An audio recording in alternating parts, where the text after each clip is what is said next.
ਵਾਹਿਗੁਰੂ ਜੀ ਕਾ ਖਾਲਸਾ ਵਾਹਿਗੁਰੂ ਜੀ ਕੀ ਫਤਿਹ। TV84 ਦੇ ਸਾਰੇ ਦਰਸ਼ਕ ਤੇ ਸਰੋਤੇ ਜਿਹੜੇ ਇਸ ਵਕਤ ਸਾਡੇ ਨਾਲ ਨਾਰਥ ਅਮਰੀਕਾ ਦੇ ਵਿੱਚੋਂ ਜੁੜੇ ਹੋਏ ਆ ਜਾਂ ਫਿਰ ਸੋਸ਼ਲ ਮੀਡੀਆ ਦੇ ਰਾਹੀਂ ਦੁਨੀਆ ਭਰ ਦੇ ਵਿੱਚ ਸਾਨੂੰ ਦੇਖ ਰਹੇ ਆ, ਉਹਨਾਂ ਸਾਰਿਆਂ ਦਾ ਮੈਂ ਅਮਰਵੀਰ ਸਿੰਘ ਅੱਜ ਇਸ ਪ੍ਰੋਗਰਾਮ ਦੇ ਵਿੱਚ ਤਹਿ ਦਿਲੋਂ ਸਵਾਗਤ ਕਰਦਾ। ਵਿਊਅਰਸ, ਜਿਵੇਂ ਕਿ ਇਸ ਵਕਤ ਵੀ ਚਾਰੇ ਪਾਸੇ ਭਾਰਤ ਦੇ ਵਿੱਚ ਜਿਹੜੇ ਇਲੈਕਸ਼ਨਸ ਹੋਈਆਂ ਨੇ ਉਹਦੇ ਜਿਹੜੇ ਰਿਜ਼ਲਟਸ ਨੇ ਕਿ ਇਸ ਵਕਤ ਮੋਦੀ ਸਰਕਾਰ ਦੁਬਾਰਾ ਹੋਂਦ ਦੇ ਵਿੱਚ ਆਉਣ ਜਾ ਰਹੀ ਹੈ। ਸਰਕਾਰ ਦੁਬਾਰਾ ਭਾਜਪਾ ਵੱਲੋਂ ਭਾਰਤ ਦੇ ਵਿੱਚ ਬਣਾਈ ਜਾਣੀ ਹੈ। ਇਹੀ ਜਿਹੜੀਆਂ ਖਬਰਾਂ ਨੇ ਇਸੇ ਦੇ ਨਾਲ ਰਿਲੇਟਡ, ਇਸੇ ਦੇ ਜਿਹੜੇ ਫੋਲੋ-ਅਪਸ ਨੇ ਉਹ ਚਾਰੇ ਪਾਸੇ ਚੱਲ ਰਹੇ ਨੇ। ਸੋ ਇਸ ਸ਼ੋਅ ਦੇ ਵਿੱਚ ਅੱਜ ਅਸੀਂ ਇੱਕ ਇਸ ਨੁਕਤਾ ਨਿਗਾਹ ਤੋਂ ਵੀ ਗੱਲਬਾਤ ਕਰਾਂਗੇ ਕਿ ਭਾਰਤ ਦੇ ਲੋਕਾਂ ਨੇ, ਮੈਜੋਰਿਟੀ ਜਿਹੜੀ ਹੈ ਭਾਰਤ ਨਿਵਾਸੀਆਂ ਦੀ, ਉਹਨਾਂ ਨੇ ਜਿਹੜਾ ਮੋਦੀ ਦਾ ਜਾਂ ਭਾਜਪਾ ਦਾ RSS ਦਾ ਜਿਹੜਾ ਏਜੰਡਾ ਹੈ, ਹਿੰਦੁਸਤਾਨ ਦਾ ਹਿੰਦੂਤਵਾ ਦੇ ਏਜੰਡੇ ਦੇ ਉੱਤੇ ਇਸ ਵਕਤ ਮੋਹਰ ਲਾਈ ਹੈ। ਜਿਹੜੀ ਬਹੁਤਾਤ ਜਿਹੜੀ ਵੋਟ ਹੈ ਉਹਨਾਂ ਨੂੰ ਪਈਆਂ ਨੇ। ਸੋ 300 ਤੋਂ ਵੱਧ ਸੀਟਾਂ ਮੋਦੀ ਸਰਕਾਰ ਨੇ ਇਸ ਵਕਤ ਹਾਸਲ ਕੀਤੀਆਂ ਨੇ, ਭਾਜਪਾ ਨੇ ਤੇ NDA ਨੇ 350 ਦੇ ਕਰੀਬ ਜਿਹੜੀਆਂ ਸੀਟਾਂ ਨੇ ਉਹਨਾਂ ਨੂੰ ਮਿਲੀਆਂ ਨੇ, ਉਹਨਾਂ ਦੀ ਝੋਲੀ ਪਈਆਂ ਨੇ। ਕਾਂਗਰਸ ਦਾ ਪੂਰੇ ਦੇਸ਼ ਦੇ ਵਿੱਚੋਂ ਜਿਵੇਂ ਕਿਹਾ ਜਾਵੇ ਵੀ ਇੱਕ ਹਿਸਾਬ ਦੇ ਨਾਲ ਸਫਾਇਆ ਹੁੰਦਾ ਨਜ਼ਰ ਆਇਆ। ਦਰਜਨ ਤੋਂ ਉੱਪਰ ਜਿਹੜੀਆਂ ਸਟੇਟਾਂ ਨੇ, ਕਰੀਬ 16-17 ਦੇ ਕਰੀਬ ਇੱਦਾਂ ਦੀਆਂ ਸਟੇਟਾਂ ਨੇ ਜਿੱਥੇ ਕਾਂਗਰਸ ਆਪਣਾ ਖਾਤਾ ਵੀ ਨਹੀਂ ਖੋਲ੍ਹ ਸਕੀ। ਸੋ ਇਹਦੇ ਕੀ ਮਾਇਨੇ ਨੇ, ਖਾਸ ਤੌਰ 'ਤੇ ਘੱਟ ਗਿਣਤੀਆਂ ਦੇ ਲਈ ਜਿਹੜੀ RSS ਦੀ ਪਾਲਿਸੀ ਹੈ ਉਹ ਆਉਣ ਵਾਲੇ ਸਮੇਂ ਦੇ ਵਿੱਚ ਕੀ ਹੋ ਸਕਦੀ ਹੈ। ਭਾਜਪਾ ਦੀ ਜਿਹੜੀ ਸਰਕਾਰ ਹੈ ਉਹਦੀਆਂ ਜਿਹੜੀਆਂ ਪਾਲਿਸੀਜ਼ ਨੇ ਉਹ ਘੱਟ ਗਿਣਤੀਆਂ ਨੂੰ ਕਿਵੇਂ ਇਫੈਕਟ ਕਰਨਗੀਆਂ ਆਉਣ ਵਾਲੇ ਸਮੇਂ ਦੇ ਵਿੱਚ, ਇਹ ਇੱਕ ਵੱਡਾ ਸਵਾਲ ਹੈ। ਇਹਨਾਂ ਹੀ ਸਵਾਲਾਂ ਦੇ ਨਾਲ ਅੱਜ ਅਸੀਂ ਗੱਲਬਾਤ ਕਰਾਂਗੇ ਚੰਡੀਗੜ੍ਹ ਤੋਂ ਸਿੱਖ ਇਤਿਹਾਸਕਾਰ ਡਾਕਟਰ ਗੁਰਦਰਸ਼ਨ ਸਿੰਘ ਢਿੱਲੋਂ ਹੋਰਾਂ ਦੇ ਨਾਲ। ਉਹ ਸਾਡੇ ਨਾਲ ਚੰਡੀਗੜ੍ਹ ਤੋਂ ਫੋਨ ਲਾਈਨ ਤੇ ਬਣੇ ਨੇ। ਆਓ ਉਹਨਾਂ ਨਾਲ ਮਿਲ ਕੇ ਅੱਜ ਦੀ ਵਿਚਾਰ ਚਰਚਾ ਦੀ ਸ਼ੁਰੂਆਤ ਕਰਦੇ ਹਾਂ।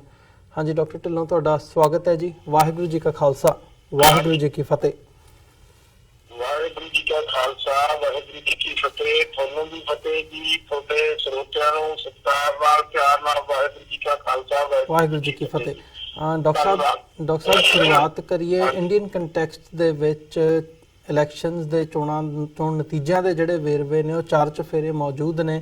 ਤੁਸੀਂ ਕਿਵੇਂ ਦੇਖਦੇ ਹੋ ਇਹਨਾਂ ਚੋਣ ਨਤੀਜਿਆਂ ਨੂੰ, ਜਦੋਂ ਇਹਨੂੰ ਮੋਦੀ ਵੇਵ ਦੀ ਜਿੱਤ ਕਿਹਾ ਜਾਵੇ, ਮੋਦੀ ਦੇ ਏਜੰਡੇ ਦੀ ਜਿੱਤ ਕਿਹਾ ਜਾਵੇ? ਆਲ ਇਨ ਆਲ ਕੀ ਇਹ ਗੱਲ ਕਹੀ ਜਾ ਸਕਦੀ ਹੈ ਵੀ ਭਾਰਤ ਦੇ ਜਿਹੜੇ ਨਿਵਾਸੀ ਨੇ ਉਹਨਾਂ ਨੇ ਉਹਨਾਂ ਦੇ ਏਜੰਡੇ ਦੇ ਉੱਤੇ, ਹਿੰਦੂਤਵੀ ਏਜੰਡੇ ਦੇ ਉੱਤੇ ਮੋਹਰ ਲਾਈ ਹੈ ਤੇ ਭਾਰਤ ਨੂੰ ਹਿੰਦੂ ਰਾਸ਼ਟਰ ਦੇ ਵਿੱਚ ਕਨਵਰਟ ਕਰਨ ਨੂੰ ਹਰੀ ਝੰਡੀ ਦਿੱਤੀ ਹੈ?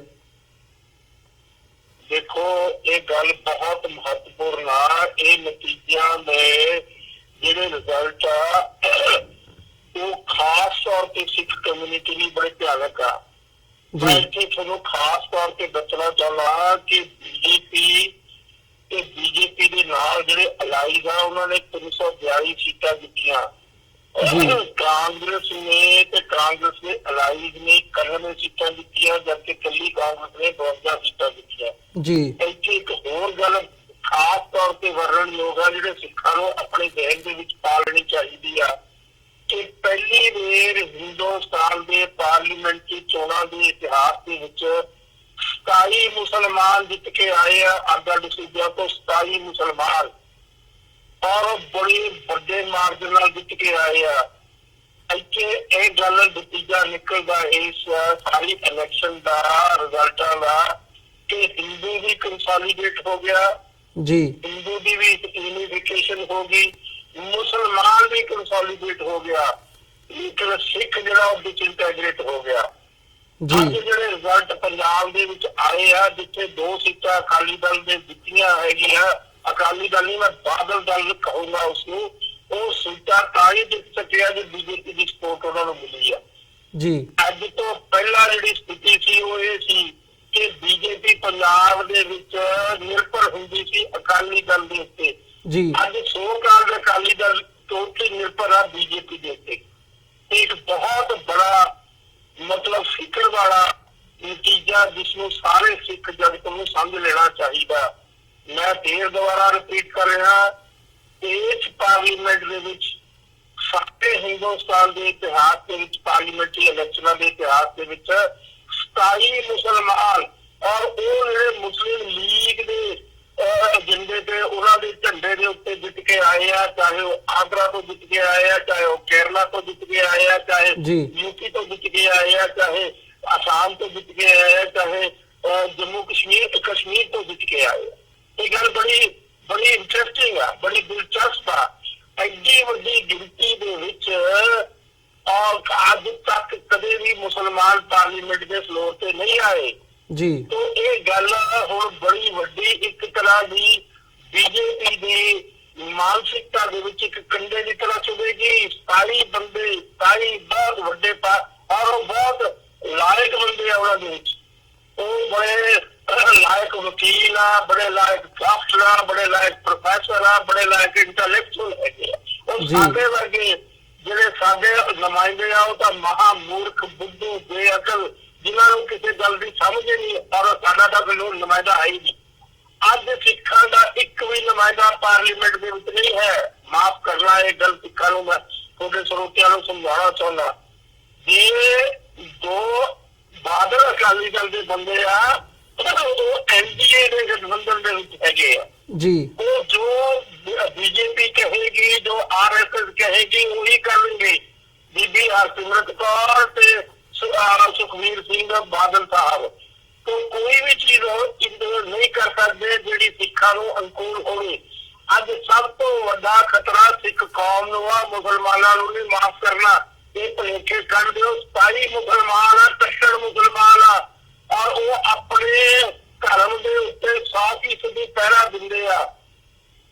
ਜਿਸ ਤਰ੍ਹਾਂ ਅਮਰਾ ਰਾਓ ਵਕੀਲ ਆ ਜਿਹੜਾ, ਉਹ ਬਹੁਤ ਹੀ ਲਾਇਕ ਵਕੀਲ ਆ ਔਰ 12 ਕਲਾ इंग्लैंड तो उसे 12 खिलाफ की भी आ। ਜਿਹੜੇ ਜਿੱਤੇ ਵੀ ਆ 27 ਉਹਨਾਂ ਨੇ ਆਪਣੇ ਵਿਰੋਧੀਆਂ ਨੂੰ ਬਹੁਤੇ बीजेपी ਦੇ ਸੀ 2-2 ਲੱਖ 1.5 ਲੱਖ ਦੇ 1.25 ਲੱਖ ਦੇ ਮਾਰਜਨ ਨਾਲ ਉਹਨਾਂ ਨੇ ਹਰਾਇਆ। तो ਅੱਜ ਮੁਸਲਮਾਨ ਵੀ ਇੱਕ ਚੈਲੰਜ ਦੇਣਗੇ बीजेपी ਨੂੰ ਮਾਫ ਕਰਨਾ ਜੀ, ਚਾਹੇ ਉਹਨਾਂ ਦੀ ਗਿਣਤੀ ਕੰਪੈਰੀਟਿਵਲੀ ਘੱਟ ਆ, ਪਰ ਫਿਰ ਵੀ ਉਹ ਬੋਲਣ ਲਈ अपनी लियाकत नहीं, अपनी दलील नहीं मन्ने जाते हैं। बदकिस्मती सिर्फ ते सिर्फ सिखा दी है। माफ करना मुसलमानों ਡਾਕਟਰ ਢਿੱਲੋਂ, ਜਿਵੇਂ ਤੁਸੀਂ ਇਸ ਸਾਰੀ ਸਿਚੁਏਸ਼ਨ ਨੂੰ ਬਿਆਨ ਕੀਤਾ ਹੈ, ਘੱਟ ਗਿਣਤੀਆਂ ਦੇ ਹਵਾਲੇ ਨਾਲ ਜੇ ਦੇਖਣਾ ਹੋਵੇ ਤਾਂ ਬੀਜੇਪੀ ਦੀਆਂ ਜਿਹੜੀਆਂ ਪਾਲਿਸੀਜ਼ ਪਿਛਲੇ ਸਮੇਂ ਦੇ ਵਿੱਚ ਦੇਖਣ ਦੇ ਵਿੱਚ ਆਈਆਂ ਨੇ, ਉਹ ਲਵ ਜਿਹਾਦ ਦੇ ਨਾਂ ਥੱਲੇ ਕੁੱਟਣ ਦੀ ਗੱਲ ਹੋਵੇ ਜਾਂ ਅਦਰਵਾਈਜ਼ ਅਸੀਂ ਦੇਖਿਆ ਤੇ ਮਤਲਬ ਜਿਹੜੀਆਂ ਪਾਲਿਸੀਜ਼ ਲਾਗੂ ਕਰਨ ਦੀ ਗੱਲ ਹੁੰਦੀ ਹੈ, ਧਾਰਾ 370 ਖਤਮ ਦੀ ਲਾਈਨ ਹੋਵੇ ਜਾਂ ਹੋਰ, ਇਹਨਾਂ 5 ਸਾਲਾਂ ਦੇ ਵਿੱਚ ਕੀ ਐਕਸਪੈਕਟੇਸ਼ਨਸ ਲਾਈਆਂ ਜਾ ਸਕਦੀਆਂ ਨੇ ਵੀ ਬੀਜੇਪੀ ਕਿਸ ਏਜੰਡੇ ਨੂੰ ਫੋਲੋ ਕਰਕੇ ਥਰੂ ਕਰੂਗੀ ਇਹਨਾਂ 5 ਸਾਲਾਂ ਦੇ ਵਿੱਚ, ਘੱਟ ਗਿਣਤੀਆਂ ਦੇ ਹਵਾਲੇ ਨਾਲ ਜੇ ਦੇਖਣਾ ਹੋਵੇ? ਦੇਖੋ, ਮੈਂ ਇੱਕ ਗੱਲ ਸਾਫ਼ ਕਰ ਦਿਆਂ, ਜਿਹੜਾ ਬੀਜੇਪੀ ਦਾ ਏਜੰਡਾ ਹੈ ਉਹ ਪਹਿਲੀ ਜਿਹੜੀ ਇੰਪੋਰਟੈਂਟ ਸਿਚੁਏਸ਼ਨ ਹੈ ਇੰਡੀਅਨ ਨੈਸ਼ਨਲਿਜ਼ਮ ਦੇ ਕੰਟੈਕਸਟ ਦੇ ਵਿੱਚ ਕਿ ਹਿੰਦੁਸਤਾਨ ਦਾ ਲੈਂਗੁਏਜ ਫਰੰਕਾ ਕੀ ਹੋਏਗਾ, कि हिंदी हिंदुस्तान की सारे साउथ इंडिया च इंपोज कर सकेंगे बीजेपी वाले या नहीं जी। ये इस किस्म का स्टेप लेंगे आ हिंदुस्तान की डिसइंटीग्रेशन लिखी हुई है दीवार के उत्ते कोई बंदा पढ़ सकता जी। ये इन्नी सौखी गल नहीं।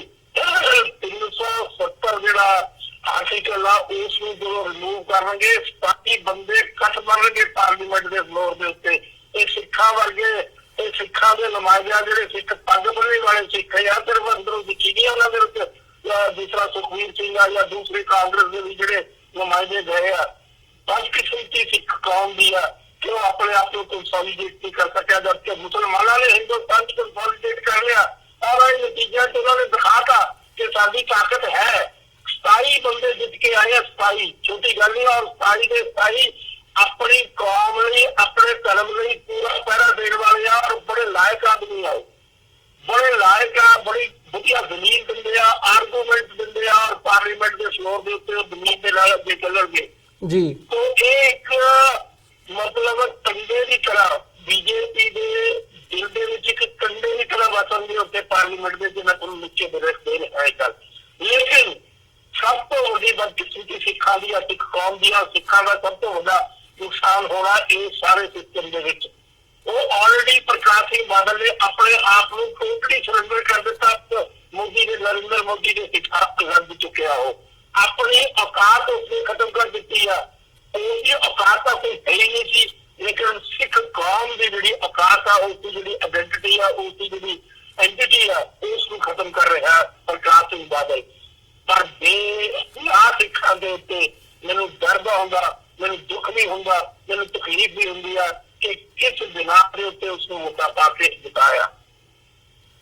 ਬਹੁਤੀਆਂ ਵੋਟਾਂ ਉੱਤੇ ਹਿੰਦੂਆਂ ਦੀਆਂ ਹੀ ਪਈਆਂ, ਬੀਜੇਪੀ ਦੀਆਂ ਪਈਆਂ, ਨਰਿੰਦਰ ਮੋਦੀ ਦੀਆਂ ਹੀ ਪਈਆਂ, ਸਿੱਖਾਂ ਦੀ ਬਹੁਤੀ ਵੋਟ ਉਹਨਾਂ ਨੂੰ ਨਹੀਂ ਪਈ।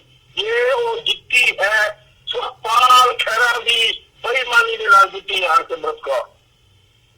ਇਹ ਗੱਲ ਮੈਂ ਤੁਹਾਡੇ ਚੈਨਲ ਤੇ ਕਹਿਣਾ ਚਾਹੁੰਦਾ, ਤੁਹਾਡੇ ਸਰੋਤਿਆਂ ਨੂੰ ਪੁੱਛਣਾ ਚਾਹੁੰਦਾ ਜੀ। ਨਹੀਂ, ਇਹਦੇ ਵਿੱਚ ਸੁਖਪਾਲ ਖਹਿਰਾ ਦਾ ਕੀ ਰੋਲ ਦੇਖਦੇ ਹੋ? ਸੁਖਪਾਲ ਖਹਿਰਾ ਨੂੰ ਸਾਰੀ 38,000 ਵੋਟ ਪਈ ਆ, ਔਰ ਸਭ ਤੋਂ ਵੱਧ ਕੈਂਪੇਨਿੰਗ ਜੇ ਕਿਸੇ ਨੇ ਕੀਤੀ ਆ ਪੰਜਾਬ ਦੇ ਵਿੱਚ ਸੁਖਪਾਲ ਖਹਿਰਾ ਨੇ ਕੀਤੀ ਆ ਜੀ। ਜੇ ਸੁਖਪਾਲ ਖਹਿਰਾ ਨਾ ਖੜਾ ਹੁੰਦਾ ਤਾਂ ਉਹ 38,000 ਵੋਟ ਦੱਸੋ ਕਿਹਨੂੰ ਪੈਣੀ ਸੀ? ਮੈਂ ਤੁਹਾਨੂੰ ਸਵਾਲ ਕਰ ਰਿਹਾ, ਤੁਸੀਂ ਜਵਾਬ ਦਿਓ ਜੀ। ਐਂਟੀ ਹਰਸਿਮਰਤ ਕੌਰ ਜਾਣੀ ਸੀ ਨਾ, ਉਹ ਐਂਟੀ ਹਰਸਿਮਰਤ ਕੌਰ ਵੋਟ ਆ ਜੀ। ਉਹ ਜਿੱਤੀ ਤਾਂ ਸਾਰੀ 21,000 ਰੁਪਇਆ, 35,000 ਵੋਟ ਦੂਜੇ ਪਾਸੇ ਪੈ ਜਾਂਦੀ ਤਾਂ ਹਰ ਜਾਂਦੀ 10,000 ਵੋਟਾਂ ਤੇ ਜੀ। ਨਹੀਂ, ਗੱਲ ਡਾਕਟਰ ਢਿੱਲੋਂ, ਮੈਂ ਇੰਡੀਅਨ ਕੰਟੈਕਸਟ ਦੇ ਵਿੱਚ ਦੁਬਾਰਾ ਤੁਹਾਨੂੰ ਲੈ ਕੇ ਚੱਲਾਂ। ਗੱਲ ਉੱਥੇ ਜ਼ਿਆਦਾ ਫੋਕਸ ਕਰੀਏ ਵੀ RSS ਦਾ ਜਿਹੜਾ ਏਜੰਡਾ ਹੈ ਜੋ ਉਹ ਲਾਗੂ ਕਰਨ ਜਾ ਰਹੇ ਆ, ਜਿਹੜਾ ਸ਼ੁਰੂ ਕੀਤਾ ਹੈ ਉਹਨਾਂ ਨੇ ਕੰਮ, ਉਸ ਹਵਾਲੇ ਦੇ ਨਾਲ ਕੀ ਚੇਂਜਸ ਆਉਂਦੀਆਂ ਦੇਖਦੇ ਹੋ ਆਉਣ ਵਾਲੇ 5 ਸਾਲਾਂ ਦੇ ਵਿੱਚ?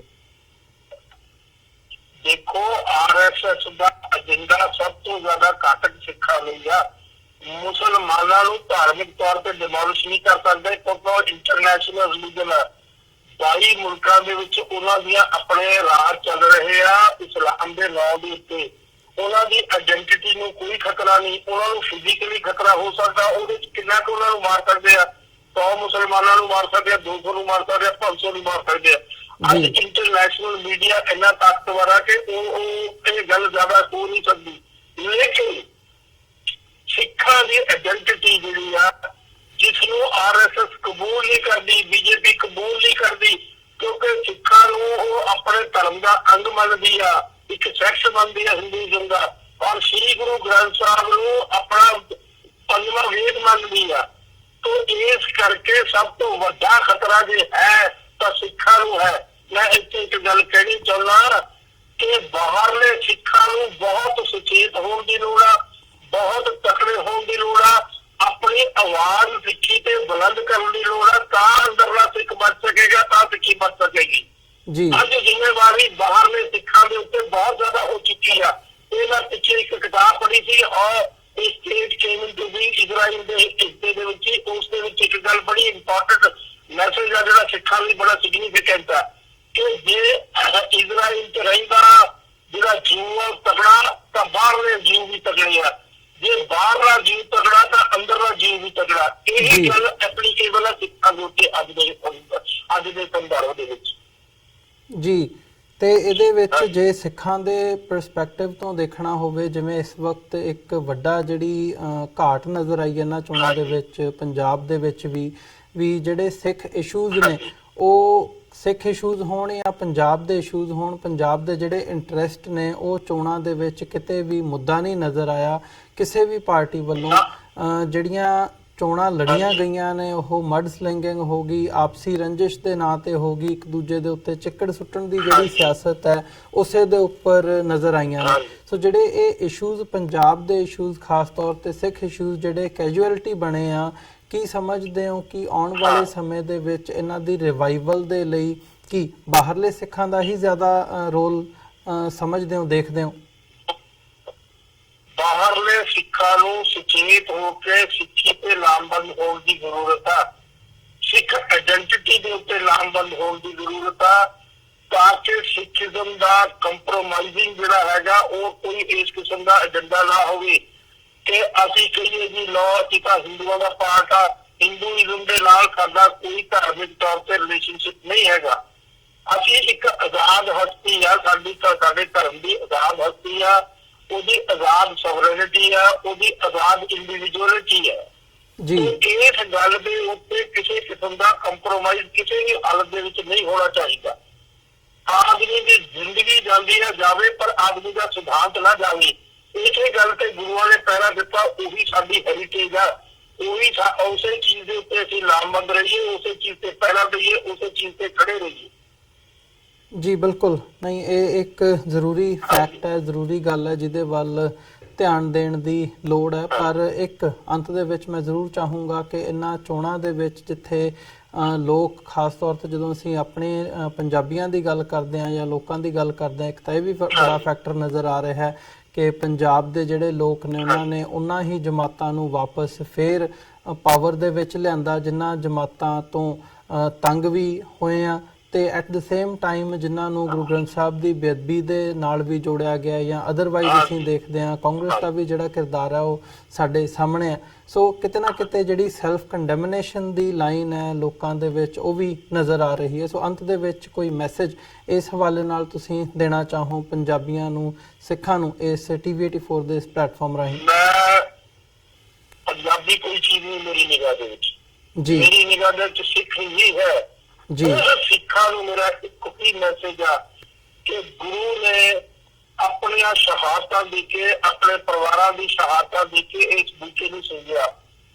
ਉਸ ਬੂਟੇ ਨੂੰ ਬਰਕਰਾਰ ਰੱਖਣਾ ਹਰ ਸਿੱਖ ਦੀ ਇੱਕ ਜ਼ਿੰਮੇਵਾਰੀ ਬਣਦੀ ਆ, ਧਾਰਮਿਕ ਤੌਰ ਤੇ, ਸਮਾਜਿਕ ਤੌਰ ਦੇ ਉੱਤੇ, ਮੋਰਲ ਤੌਰ ਦੇ ਉੱਤੇ। ਤੋਂ ਅੱਜ ਹਰ ਸਿੱਖ ਨੂੰ ਸੁਚੇਤ ਹੋਣ ਦੀ ਜ਼ਰੂਰਤ ਆ, ਕਿਉਂਕਿ ਜਿਹੜੀ ਗਾਜ ਆ ਉਹ ਸਿੱਖਾਂ ਤੇ ਗਿਰੇਗੀ ਔਰ ਸਿੱਖਾਂ ਤੇ ਗਿਰ ਰਹੀ ਹੈ। ਸਿੱਖਾਂ ਨੂੰ ਸਿੱਖੀ ਸੰਭਾਲਣੀ, ਸਿੱਖਾਂ ਨੂੰ ਸੰਭਾਲਣਾ ਸਭ ਤੋਂ ਵੱਡੀ ਜ਼ਿੰਮੇਵਾਰੀ ਆ। ਆਪਣੇ ਕਾਰੋਬਾਰ ਚੱਲਦੇ ਰਹਿਣਗੇ, ਜਾਇਦਾਦਾਂ ਨੇ ਲੱਭ ਨਹੀਂ ਜਾਣਾ। ਜੇ ਅਸੀਂ ਇਤਿਹਾਸ ਦੇ ਵਿੱਚ ਆਪਣੀ ਕੋਈ ਛਾਪ ਛੱਡ ਕੇ ਜਾਣੀ ਆ, ਆਪਣੀ ਕੌਮ ਲਈ, ਆਪਣੇ ਲੋਕਾਂ ਲਈ, ਆਪਣੇ ਧਰਮ ਲਈ, ਆਪਣੇ ਵਿਰਸੇ ਲਈ ਛੱਡ ਕੇ, ਆਪਣੇ ਗੁਰੂਆਂ ਲਈ ਛੱਡ ਕੇ ਜਾਓ।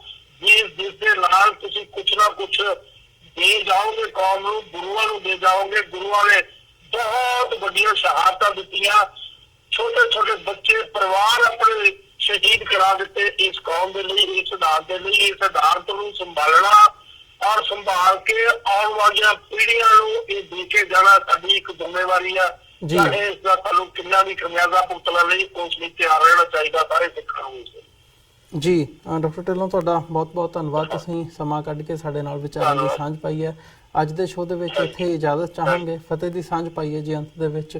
ਵਾਹਿਗੁਰੂ ਜੀ ਕਾ ਖਾਲਸਾ, ਵਾਹਿਗੁਰੂ ਜੀ ਕੀ ਫਤਿਹ। ਵਿਊਅਰਸ, ਉਮੀਦ ਕਰਦੇ ਹਾਂ ਕਿ ਅੱਜ ਦੀ ਜਿਹੜੀ ਇਹ ਸਾਡੀ ਗੱਲਬਾਤ ਸੀ ਚੰਡੀਗੜ੍ਹ ਤੋਂ ਸਿੱਖ ਇਤਿਹਾਸਕਾਰ ਡਾਕਟਰ ਗੁਰਦਰਸ਼ਨ ਸਿੰਘ ਢਿੱਲੋਂ ਹੋਰਾਂ ਦੇ ਨਾਲ, ਇਹ ਤੁਹਾਨੂੰ ਜ਼ਰੂਰ ਪਸੰਦ ਆਈ ਹੋਵੇਗੀ। ਸੋ ਜਾਂਦੇ ਜਾਂਦੇ ਤੁਹਾਡੇ ਚਰਨਾਂ ਦੇ ਵਿੱਚ ਬੇਨਤੀ ਵੀ ਕਰਦੇ ਹਾਂ ਕਿ ਇਸ ਪਲੇਟਫਾਰਮ ਨੂੰ ਅੱਗੇ ਵਧਾਉਣ ਦੇ ਲਈ ਸਾਨੂੰ ਤੁਹਾਡੀ ਸਹਾਇਤਾ ਦੀ ਲੋੜ ਹੈ। TV84 ਨੂੰ ਡੋਨੇਟ ਕਰਨ ਦੇ ਲਈ ਤੁਸੀਂ ਸਾਡੀ ਵੈਬਸਾਈਟ www.tv84.tv ਤੇ ਜਾ ਕੇ ਸਾਨੂੰ ਡੋਨੇਟ ਕਰ ਸਕਦੇ ਹੋ ਤੇ ਮੰਥਲੀ ਡੋਨੇਸ਼ਨਸ ਦੇ ਲਈ ਪਲੇਜ ਕਰ ਸਕਦੇ ਹੋ। ਜੇ ਚੈੱਕ ਰਾਹੀਂ ਡੋਨੇਸ਼ਨਸ ਭੇਜਣੀਆਂ ਚਾਹੁੰਦੇ ਹੋ ਤਾਂ TV84 ਦੇ ਨਾਂ ਦਾ ਚੈੱਕ ਬਣਾ ਕੇ ਤੁਸੀਂ ਸਾਨੂੰ ਸਾਡੇ ਐਡਰੈਸ ਤੇ ਮੇਲ ਕਰ ਸਕਦੇ ਹੋ। 3601 37th ਐਵਨਿਊ, ਲੌਂਗ ਆਈਲੈਂਡ ਸਿਟੀ, ਨਿਊਯਾਰਕ 11101। ਵੈਬਸਾਈਟ ਇੱਕ ਵਾਰ ਫਿਰ ਦੱਸਦੇ ਹਾਂ, www.tv84.tv। ਇਸੇ ਦੇ ਨਾਲ ਵਿਊਅਰਸ, ਅੱਜ ਦੇ ਪ੍ਰੋਗਰਾਮ ਦੇ ਵਿੱਚ ਅਸੀਂ ਤੁਹਾਡੇ ਕੋਲੋਂ ਇੱਥੇ ਹੀ ਇਜਾਜ਼ਤ ਚਾਹਾਂਗੇ। ਦੁਬਾਰਾ ਫਿਰ ਕੱਲ ਨੂੰ ਤੁਹਾਡੇ ਨਾਲ ਮੁਲਾਕਾਤ ਹੋਵੇਗੀ। ਤਦ ਤੱਕ ਲਈ ਇਜਾਜ਼ਤ ਦਿਓ ਜੀ। ਵਾਹਿਗੁਰੂ ਜੀ ਕਾ ਖਾਲਸਾ, ਵਾਹਿਗੁਰੂ ਜੀ ਕੀ ਫਤਿਹ।